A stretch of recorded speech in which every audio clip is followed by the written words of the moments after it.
से राना साहब, एक तरफ हम देख रहे हैं कि बिजनेस कम्युनिटी सरापा एहतजाज थी, उनकी बात सुन ली गई, मगर दूसरी तरफ ऑफ कोर्स अगर एनवायरनमेंट में इधर कॉन्फिडेंस नहीं होगा कि अपने ही लोग दिल लगा के इधर मुल्क में बैठते हैं और अपने पैसे लगाते हैं और अपनी अफसरशाही भी यही काम करती है, तो फिर तो sir it's a non starter ना। मसला ये है कि आपके अपने कॉलीग ख्वाजा आसिफ जो हैं वजीर दिफा, वो अफसरशाही पे संगीन इल्जामात लगा रहे हैं, बल्कि वो कह रहे हैं कि पाकिस्तान की ब्यूरोक्रेसी का निस्फ से जायद हिस्सा पुर्तगाल में जायदादें खरीद चुका है और वहां उनकी दोहरी शहरियत भी हासिल करने की कोशिशों में है। और आप लोग सियासतदान तो फकत बचा कुचा ही खाते हैं, सिर्फ वो कहते हैं वो अकॉर्डिंग टू ख्वाजा आसिफ, उनकी लैंग्वेज है नॉट माइंड, चवले मारते हैं। ये सर ये किस तरह का बयान है एक वजीर दिफा का? क्या है ये?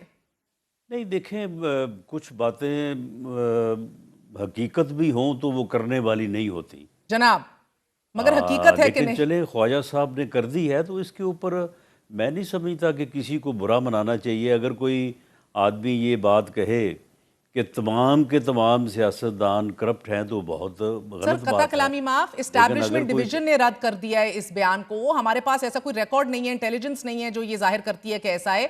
सो वजीर मौसूफ को तो ऐसा करना ही नहीं चाहिए ना, कुछ बातें नहीं करनी चाहिए और फिर हकीकत पर मबनी भी होनी चाहिए इस हवाले से। सो मुल्क का वजीर दिफा जब ये इल्जाम लगाता है सिविलियन ब्यूरोक्रेसी में, कतई नजर इससे कि उनका मोरल कितना कम होता है, द फैक्ट रिमेन्स कि it has to be established and backed up. अगर वजीर दिफा के पास वाकई कोई मुसद्दका मालूमात है जरूर बताइए, या फिर आप बेबस हैं, इख्तियार ही नहीं है, नाम लेने का इख्तियार नहीं है किसी बाबू के।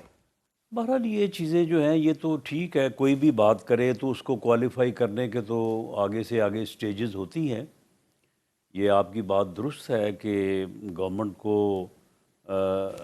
या किसी भी मिनिस्टर को जो है वो बात करने के साथ साथ जो है वो मामला जो है वो इन एक्शन भी लाना चाहिए। लेकिन आपके इल्म में ही है कि इस सिलसिले में कितनी मजबूरियां हैं, वाइट कॉलर क्राइम जो है इसकी क्या सूरत हाल है, कहाँ ठीक, सबूत लोग छोड़ते हैं और चलिए मूविंग कहाँ on sir. I mean this उनको इज ये एक इंटरनल डिलेमा है आप लोगों की हुकूमत का, ख्वाजा साहब का के हवाले से। मगर ये पीटीआई ने जिमनी इलेक्शन लड़ने से इनकार कर दिया है। पीटीआई ना अहल होने वाली नशिस्तों पर अब अपने बंदे भी खड़ा नहीं करना चाह रही। आपके पॉलिटिकल एक्यूमेन में राना साहब आप ये एडवाइस करते भी हैं, और कल को अगर ऑपोजिशन मुकम्मल बॉयकॉट का ऐलान कर दे तो हुकूमत की मुश्किलात बढ़ नहीं जाएंगी?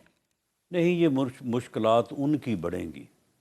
इससे पहले भी उन्होंने बाइकआउट किए हैं। आपके इल्म में होगा कि वो पार्लियामेंट को छोड़ के वो चले गए थे कि जी अगर हम वज़ीर आज़म हैं तो ये पार्लियामेंट ठीक है, अगर हम वज़ीर आज़म नहीं हैं तो ये पार्लियामेंट जो है ये इतनी गंदी है कि यहाँ पे बैठना भी जो है वो हमारे लिए मुश्किल है। तो फिर क्या हुआ था? बाइकआउटों से तो मामलात नहीं सुधरते। और उसके बाद उन्होंने असम्बलीज़ को तोड़ दिया, हुकूमतों को जो है वो तोड़ दिया। देखिए, सिस्टम में रह के ही आप फाइट कर सकते हैं। पीएमएलएन की मिसाल है, पीपल्स पार्टी की मिसाल है। उन्होंने सिस्टम में रह के जो है वो अपनी फ़ाइट जो है वो की है। या तो फिर आप सिस्टम को ही बुलडोज़ करने की बात करें और फिर छोड़ें इन चीज़ों को और फिर इनकलाब की तैयारी करें। तो इनकलाब की तैयारी ऐसे तो नहीं होती कि आप असम्बली में जो है वो 6-6 घंटे तकारीर करें, शाम को जो है वो 8-8 टॉक शोज़ करें और उसके बाद कहें जी हम इनकलाब लाएंगे। इनकलाब ऐसे तो नहीं आता।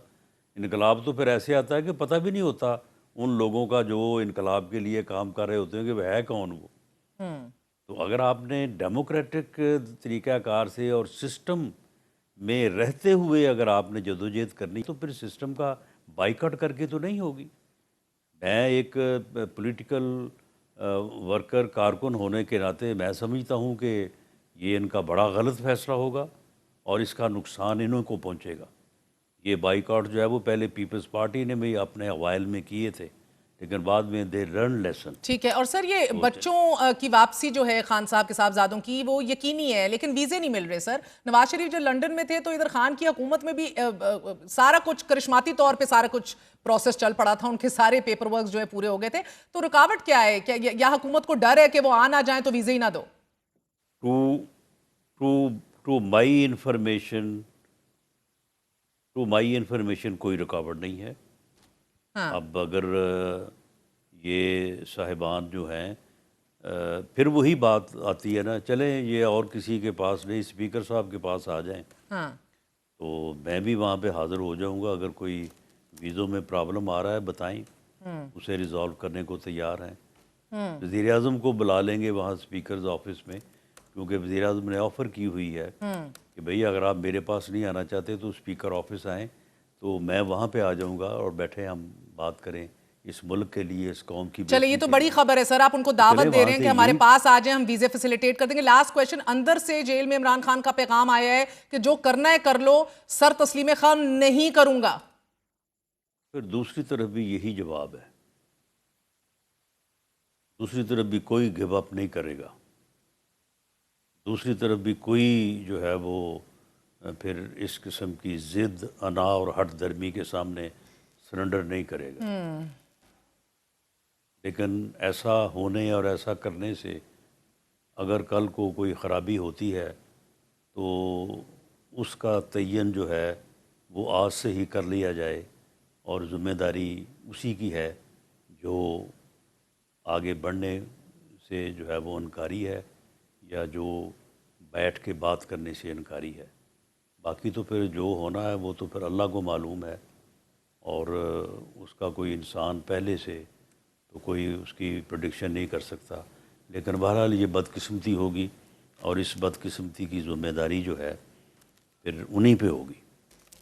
और सर ये बड़ी खबर है, आप लोग वीज़ा भी फैसिलिटेट करने को तैयार हैं। आप कह रहे हैं आ जाएं स्पीकर ऑफिस, हम कर देते हैं। दूसरा, आप कह रहे हैं कि अगर वो अंदर नाम लेंगे लोगों के और कहते हैं नहीं करूंगा सरेंडर, तो आप कह रहे हैं आपकी तरफ से भी, इधर दूसरी तरफ से भी ना आए। मुझे खैबर पख्तूनख्वा में ऑपरेशन के हवाले से जवाब दीजिएगा। ज़िमनी इलेक्शन तो एक साइड पे, ऑपरेशन के ऊपर वो कहते हैं कि करके दिखा दो, सूबे में ये नाकाबिले कबूल है। तो क्या सूरत है, सूबे को ऑन बोर्ड लिए बगैर कोई ऐसा काम कर भी सकेंगे?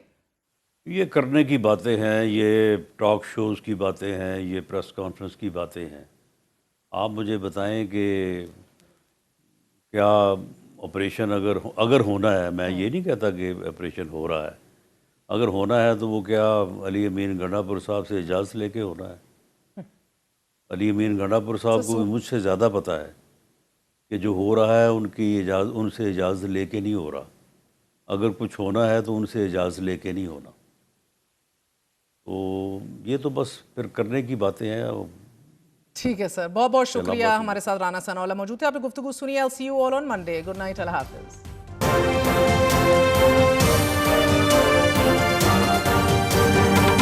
से राना साहब, एक तरफ हम देख रहे हैं कि बिजनेस कम्युनिटी सरापा एहतजाज थी, उनकी बात सुन ली गई, मगर दूसरी तरफ ऑफ कोर्स अगर एनवायरनमेंट में इधर कॉन्फिडेंस नहीं होगा कि अपने ही लोग दिल लगा के इधर मुल्क में बैठते हैं और अपने पैसे लगाते हैं और अपनी अफसरशाही भी यही काम करती है, तो फिर तो sir it's a non starter ना। मसला ये है कि आपके अपने कॉलीग ख्वाजा आसिफ जो हैं वजीर दिफा, वो अफसरशाही पे संगीन इल्जामात लगा रहे हैं, बल्कि वो कह रहे हैं कि पाकिस्तान की ब्यूरोक्रेसी का निस्फ से जायद हिस्सा पुर्तगाल में जायदादें खरीद चुका है और वहां उनकी दोहरी शहरियत भी हासिल करने की कोशिशों में है। और आप लोग सियासतदान तो फकत बचा कुचा ही खाते हैं सर, वो कहते हैं वो बस वो अकॉर्डिंग टू ख्वाजा आसिफ, उनकी लैंग्वेज है नॉट माइंड, चवले मारते हैं। ये सर ये किस तरह का बयान है एक वजीर दिफा का? क्या है ये? नहीं देखें, कुछ बातें हकीकत भी हों तो वो करने वाली नहीं होती जनाब, मगर हकीकत है कि लेकिन नहीं? चले ख्वाजा साहब ने कर दी है तो इसके ऊपर मैं नहीं समझता कि किसी को बुरा मनाना चाहिए। अगर